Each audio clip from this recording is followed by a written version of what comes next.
Hello guys, 5.0 hit, and this is gonna be a grand time to be playing Save the World. Like, the short of it, everything changed pretty much.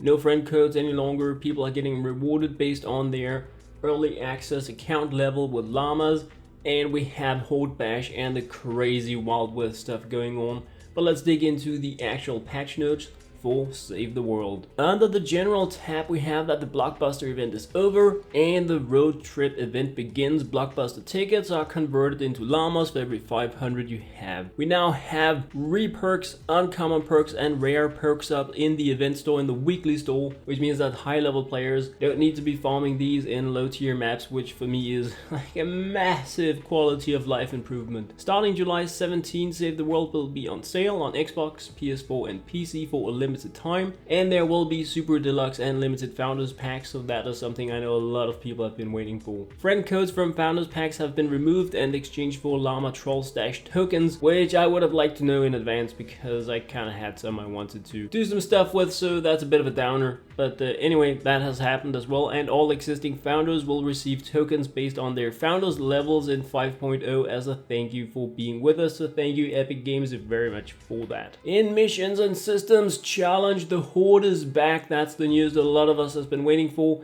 Challenge the Horde comes to the desert. This map focuses on a tighter experience with less running from base to base between waves and more time to focus on your build and item crafting. Challenge the Horde introduces new storm behavior, beat back waves of enemies as the storm closes in. Players take damage while in the storm, and storm resets every wave. So we now have the Battle Royale features in Save the World, and Battle Royale have the build kinda sandbox thing that we have, so we're getting closer to playing the same game. Yeah, good stuff. Challenge the Horde missions now become unlocked based on your Storm Shield defense progression or your Horde quest progression in the campaign. This means that players who are currently playing in Twin Peaks can expect the entire Challenge the Horde map to be unlocked. However, individual challenges within a Horde mission must still be unlocked in order. Okay. So we no longer need to start at level like 5, but we kinda knew that. Reduce the total number of Challenge the Horde missions available on the map from 16 to 9.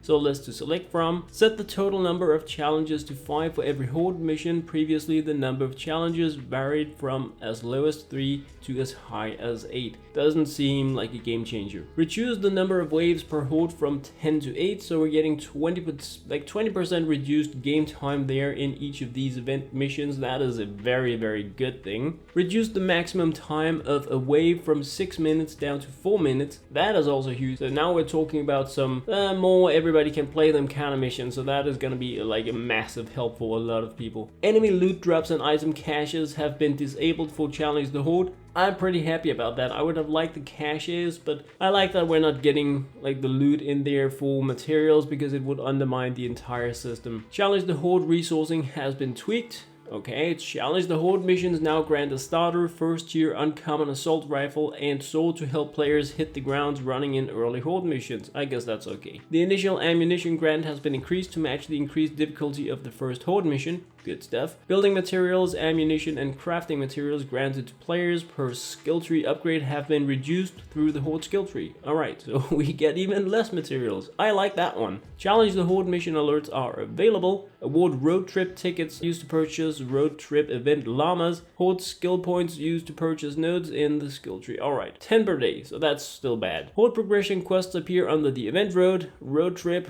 quest journey category, and award the following. Wow. Alright, so our quests are under the event road trip quest journey category. Great stuff. So we have road trip tickets, V-Bucks, perk currencies, a choice of epic and legendary Wild West heroes, Horde exclusive banners, repeatable quests for completing Horde content, award a choice of hero experience points, schematic experience points, or survivor experience points. I guess that's okay. Perk recombobulator materials are now distributed in Challenge the Horde. Play Horde missions to earn perk up in larger quantities than found in campaign missions. Yeah, that's also okay. Active Storm Mutant mission alerts have been turned on. Great, I love those. Elemental mission alerts are available as well. Very nice, so we can farm some of that stuff against our Favorite opponents. Road trip event Llamas is now available. Cost 500 road trip tickets per llama. Guarantees at least one epic or better limited time. Flintlock weapon or western hero. Increase the following mission alert rewards. Fire up, amp up, frost up, double up on the rewards. Reperk 50% more and perk up 30 to 33% more. And enabled reperk and perk up to drop in storm mission rewards. They're getting, like I said, the recombobulator stuff, they gave us nothing to start with and now they're just pouring it all over the game. So it's nice, it's a good thing. Heroes, ability rebalance, and this is like, holy frick, they changed the entire game this time around. So, like, we've adjusted the overall balance of how powerful we expect abilities to be in relation to guns, traps, and other damage utility sources. Additionally, we've increased the strength of healing perks. As a result, we've made the following adjustments. And like the TLDR here is, a lot of stuff changed. Hover turrets are no longer as amazing, but everything is different. So the soldier, base heal increased from 3 to 5. This was already one of my most important perks in the game, so they made it better, which is cool. Warcry increased damage multiplier up the way to 45%, reduced attack speed multiplier down to 30, and increased melee attack speed up to 20. So we're getting slower but stronger damage on ranged weapons and faster weapon damage on the melee attack. Combatant's Might increased Warcry energy reduction from 15 to 20. Fight or Flight now adds 10% movement speed buff. Shockwave increased base damage from 75 to 91. This is huge because it's before all of our crazy modifiers. It's insane. Decreased cooldown from 30 to 25 seconds. So this means that we can actually now start thinking about playing a Shockwave soldier like exclusively. So that's gonna be really interesting. Power Impact increased radius multiplier from 38 to 50%. Shock and Awe increased slow from 30 to 50%. Lefty and righty reduced cooldown from 150 to 100 seconds. That is also a huge change. Bang and Pow increased base damage from 16 to 20. Big stuff. Corrosive Clips increased base damage from 83 to 120. Also insane. Going Commando reduced cooldown from 150 to 100 seconds. Crazy. Ain't done yet. Increased duration extension from 2 to 5 seconds. Easy operation increased energy cost reduction from 15 to 20 stamina. And now we're just moving forward to the ninjas. Smokebomb reduced base cooldown from 60 to 45 seconds. That's good. Medicinal Fumes increased base heal from 3 to 19. It is insane. Up and Smoke increased movement speed bonus from 30 to 50%. Hail of the Dragon increased damage per tick from 10 to 12. Throwing Stars increased base projectile speed by 70%, increased base damage from 35 to 52. Alright, well, let's go Throwing Stars. This is insane. Poison Stars now takes every 1 second to match other affliction sources and adjusted damage accordingly. Hotly Blade base heal increased from 12 to 30. It is insane how much we're healing now. Hotly Strikes base heal increased from 10 to 24. Wow, so that was the ninja stuff. Outlander. Phase Shift is an ability meant for quick movement. The following adjustments are intended to help it become more competitive with other movement abilities that also deal damage. Yeah, because Outlander is kinda needed a buff. No.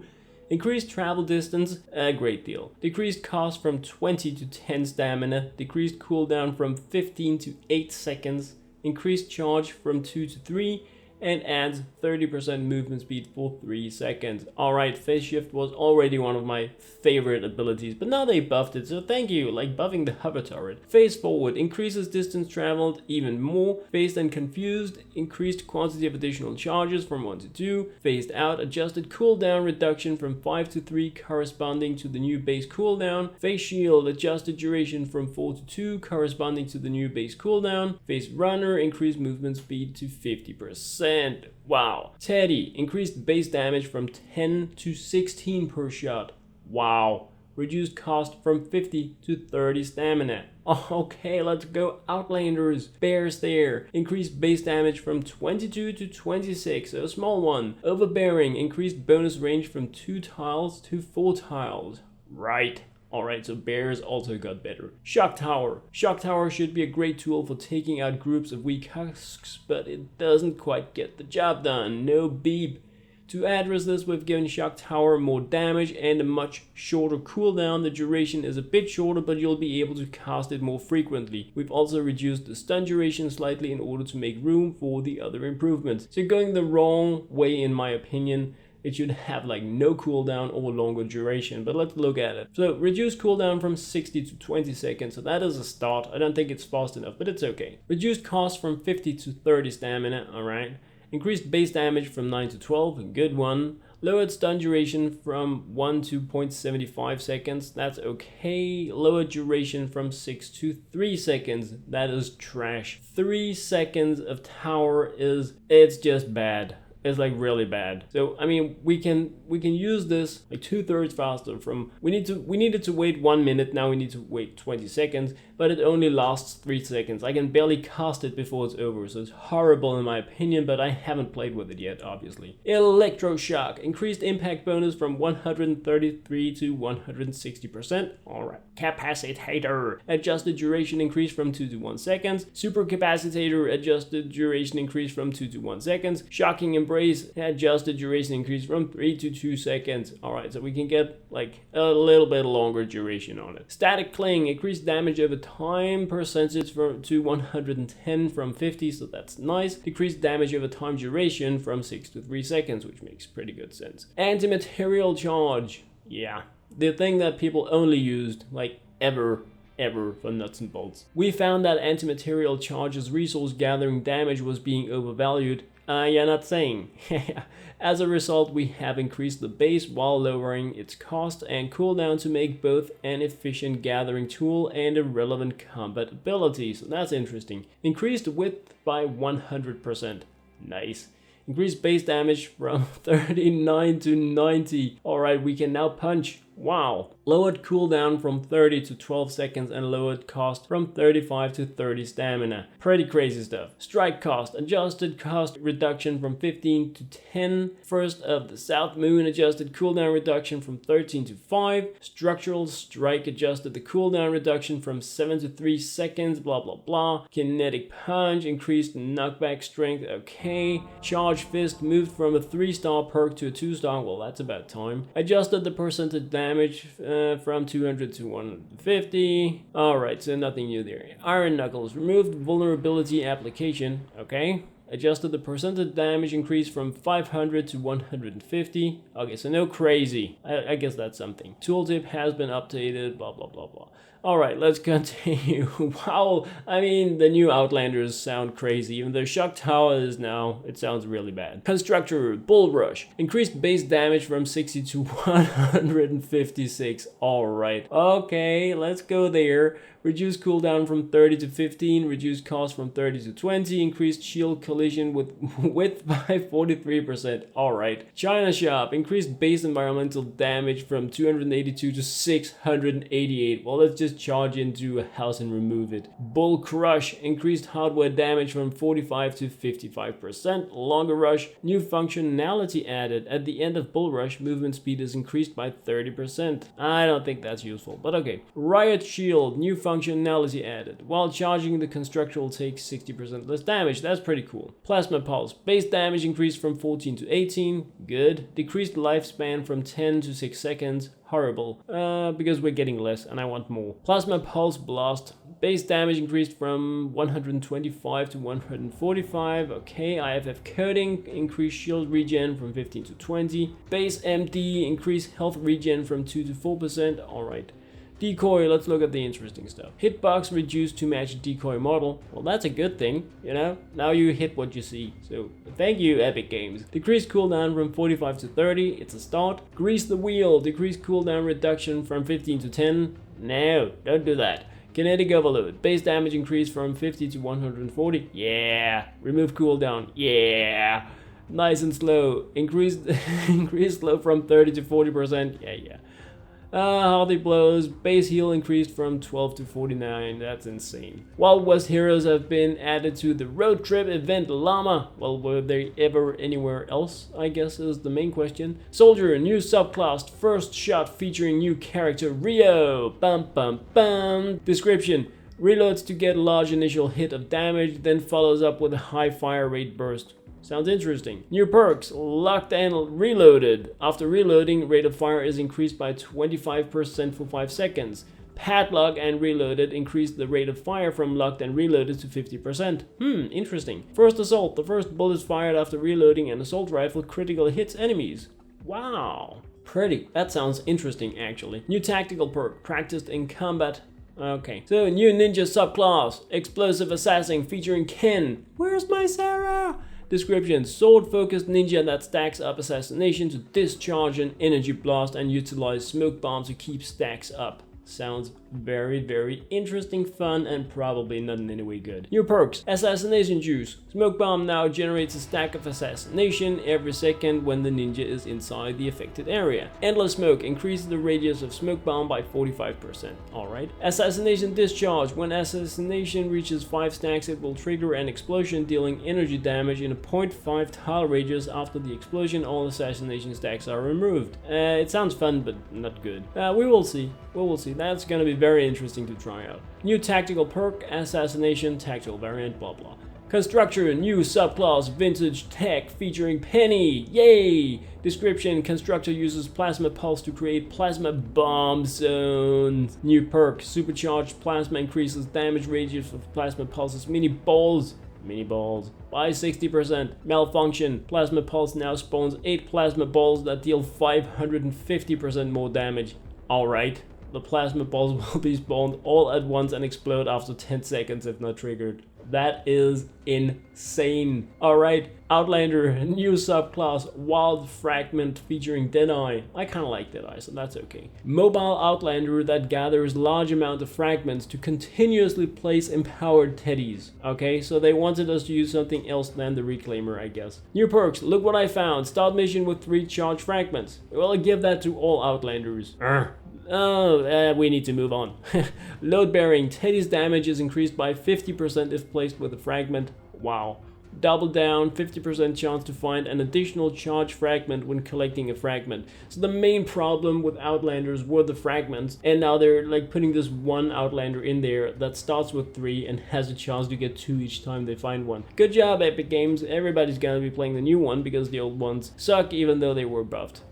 They don't suck, but this is crazy. Alright, so let's move down to weapons and items. Walloper Hammer added to the event store. A hammer that delivers a hefty punch with slow wide swings. Yay. Leap attack. Heavy attack that jumps to the targeted foe and damages and knocks down. Wow. Alright, so we get like a berserker thing from from Diablo universe. Sounds fun. That's gonna be cool. Added the Flintlock weapon sets available in Road Trip Llamas. All Betsy accurate high-powered sniper rifle with a single round per magazine and a hefty kick. Duelist slow-firing revolver with a powerful kick that deals heavy headshot damage and knocks back targets. Dragoon heavy short-range shotgun that damages and knocks back enemies in a cone. Fishing hook slow heavy scythe with a wide swing and whirlwind attack. I want a fast sight. Sahudi, slow heavy club with a large knockback potential and home run attack. Yay! And what do we have there? Adrenaline rush. Heal increased from 180 to 215. Airstrike. Reduced cooldown from 300 to 215. Hover turrets. Reduced hover turret base rate of fire from 6 per second to 4. And upgraded rate of fire from 10 to 6.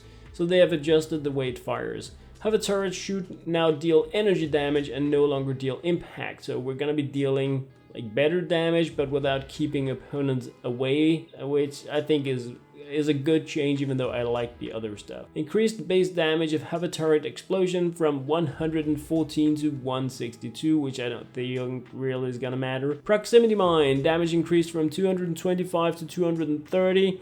Put a 0 on it and we can talk about it. Reduced recharge time from 240 to 200, make it 100. Really, just do it. Weapons now corrected holster when player is down, blah blah blah. Alright, gameplay. Increase the effectiveness of energy damaged against elemental husks from 67 to 75%. Alright, so we're only losing a fourth now when not using the best weapons in the game against an elemental husk. Bye bye fire, nature and water weapons. I'm going energy. Increased base run speed from 365 to 410. Sprint is unchanged. Great. There is like no difference. We're gonna be just running all the time. Players can now move while downed, which makes super good sense. There's gonna be like Battle Royale. Adjusted visuals, blah blah blah blah blah.